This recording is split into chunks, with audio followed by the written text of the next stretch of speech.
Now, I want to talk about the ranking the issue. My group has made a ranking for the issue that we have chosen. So our group agreed to choose post-pandemic recovery as a top one issue in our project. The issue of post-pandemic recovery, as evidenced in the official report by Bank Negara Malaysia (BNM), highlight the multifaceted challenges and success in economic resurgence following the global pandemic. BNM analysis underscored the resilience of Malaysia economic, investing pivotal factors properly recovery while acknowledging persistent obstacles. Despite progress in economic recovery, the overarching problem of the rising cost of living is becoming increasingly apparent. So the BNM report illuminates how this recovery path has contributed to a high cost of living in various global regions. So the comprehensive overview emphasizes the strength individual and families feel, citing strategic expenses in crucial areas such as housing, healthcare, education, and necessities. So this situation have significantly impacted households, particularly burdening lower income groups and widening socio-economic disparities. So the report finding vividly aligns with the problem statement, illustrating the tangible consequences of the post-pandemic recovery effort on communication. Hi, my name is Robina Natasha Anak Bandan. My metric number is 79914. My issue is addressing inequality and social issues.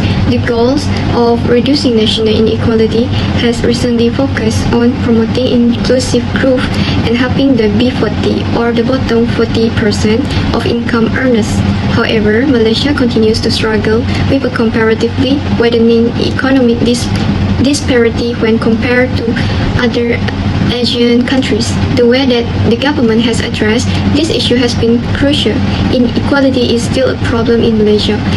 At the national level, Malaysia faces its significant obstacles in accomplishing SDG 10, reduce inequalities. The perpetuation of inequality in Malaysian society has been facilitated by the structural persecution of cultural minorities and the opaqueness of governing processes. Berkaitan dengan isu perusahaan kecil dan sederhana, berdasarkan melalui kajian yang saya lakukan, menunjukkan bahawa terdapat artikel yang menunjukkan bahawa mereka perusahaan kecil dan sederhana mengalami margin keuntungan yang tipis.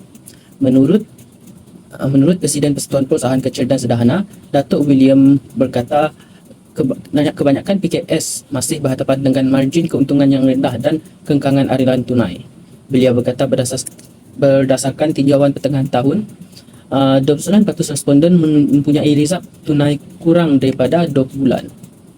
Selain margin keuntungan yang tipis, PKS juga melaporkan kesukaran untuk mendapatkan pinjaman. Selain itu, PKS juga menghadapi masalah kekurangan modal. Melalui kajian yang saya lakukan, permasalahan Ketua Pegawai Eksekutif Setiap MPN Tan Sri Sulaiman Mahbub berkata, cabaran yang dihadapi PKS khususnya adalah mengalami masalah aliran tunai susulan peningkatan kadar dasar semalaman OPR serta bebanan hutang yang tinggi. Beliau juga berkata bahawa sektor PKS ternyata paling teruk terjejas berbanding syarikat multinasional yang mempunyai pilihan beralih ke negara lain selain kos pekerja yang lebih rendah. Sekian itu saja. Terima kasih. Hi, my name is Elsie Anakdan with matric number 79298. Today I will discuss about my issue, which is fiscal and monetary policy, together with researchers who are doing research about this issue. So let's go. According to Chikanev and Friends 2021, they cite that it is hard to attribute the central bank's activities only to maintaining price stability given the partially fiscal nature of the inflation dynamics. The restriction of budgetary spending exacerbates inflation, finding consistent with rising aggregate demand. Meanwhile, Sergio and Friends 2021 said that an important aspect that is intimately correlated with the state of the economy is fiscal and monetary policy. Since it has the freedom to determine the base level of money, the monetary authority may permanently limit inflation when monetary policy takes precedence over fiscal policy. Last but not least, fiscal policy is a very effective tool for adjusting aggregate demand because because it directly affects private income. It raises or lowers the income of individuals who pay taxes and provide goods and services to meet government demands, which in turn affects their spending and creates a multiplier effect. This state from Carvalho 2022. That's all from me. Thank you. Hi, my name is Siti Majta Abdurrahim. I will talk about investment in infrastructure. Investment in Peninsula Malaysia from 1957 up to 1965 mostly kept abreast of growth in demand. This is borne out by the fact that there were few intents of a severe infrastructure shortage or breakdown, even if, as earlier, the spread and coverage of infrastructure shortage or breakdown, even if as different regions of the country, said by Das S and on L when 2014. Next, the recent massive floods in the Klang Valley and Pahang were caused by inefficient and outdated flood mitigation system, unchecked development and poor drainage. Next, the Sabah employers group claimed that the state's high unemployment rate is due in part to a domino effect caused by a lack of basic infrastructure such as transport network. Sabahans account for 29% of all unemployment Malaysians, according to Sabah Employers Association President Siap Chin Boon, who attribute this to a number of factors over time. That's all from me. Thank you. Hi everyone, regarding to our group team, we have discussed and choose post-pandemic recovery as our main issue here. Why we choose post-pandemic as our first choice? It was because we can see the vision if we have reshaped our economic landscape towards recovery, and one of the point was supporting business and industry. To kickstart the recovery, supporting our small and medium-sized enterprise is paramount. Will provide financial assistance and incentives for innovation, fostering their growth and competitiveness. Second point is investing in infrastructure. Infrastructure is the backbone of economic growth. We're investing significantly in upgrading transportation, telecommunication, and energy infrastructure. Emphasizing green infrastructure align with our commitment to environmental sustainability. And the third point is digital transformation. Accelerating our digital transformation is crucial. So we're promoting e-commerce, digital payment, and online services to enhance productivity and competitiveness. Encouraging tech innovation positions Malaysia as a regional tech hub. So, in conclusion, the notion of post-pandemic recovery is not just a good idea, it's a vital necessity.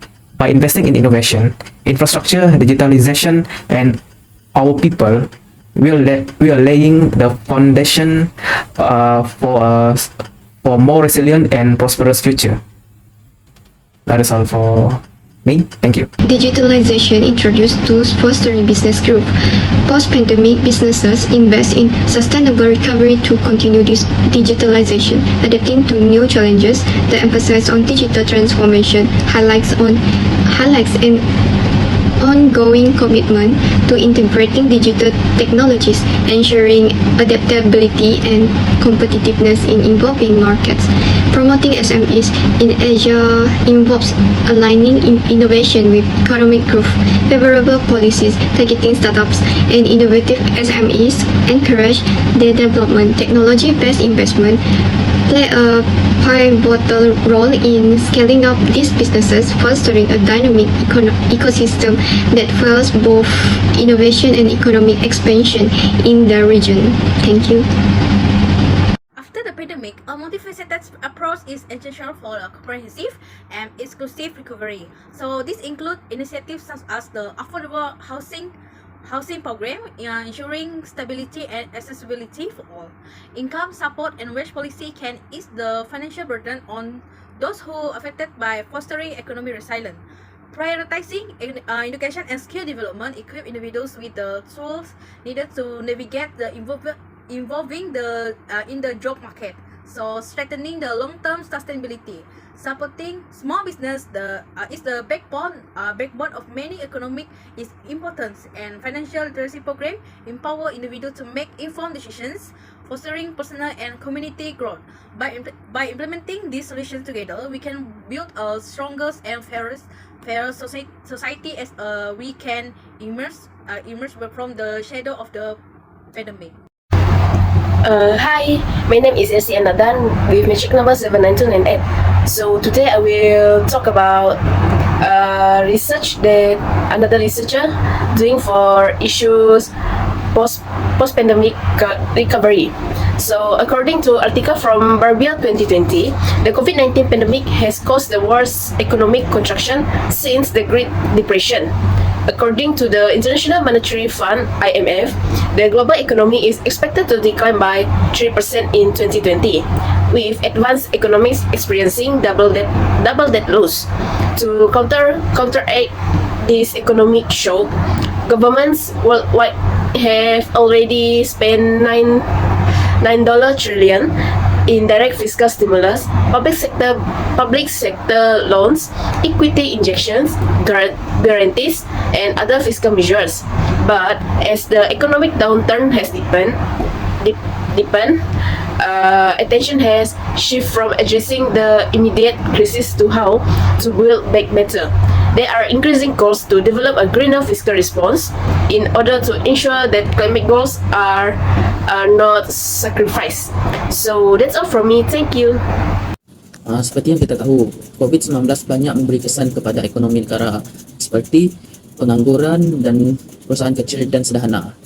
Perusahaan kecil dan sederhana masih berhadapan dengan pelbagai cabaran walaupun secara dasarnya ekonomi semakin pulih daripada impak pandemik COVID-19. Menurut Datuk William, PKS masih berhadapan dengan margin keuntungan yang rendah dan kengkangan aliran tunai.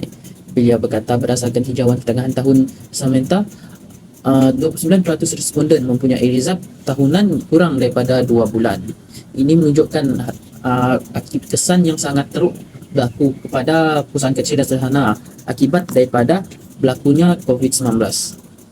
Jadi bagi mengatasi masalah ini, kerajaan ataupun agensi-agensi lain perlu memainkan peranan penting bagi membantu perusahaan kecil dan sederhana meningkatkan semula hasil yang dapat mereka perolehi melalui perniagaan mereka, seperti menyediakan bantuan untuk mengembangkan mereka industri mereka, seperti memberi sokongan dari aspek pendigitalan, dokumentasi lebih ringkas dan mudah, serta sokongan ekspor bagi menyokong pertumbuhan berterusan bagi ekonomi.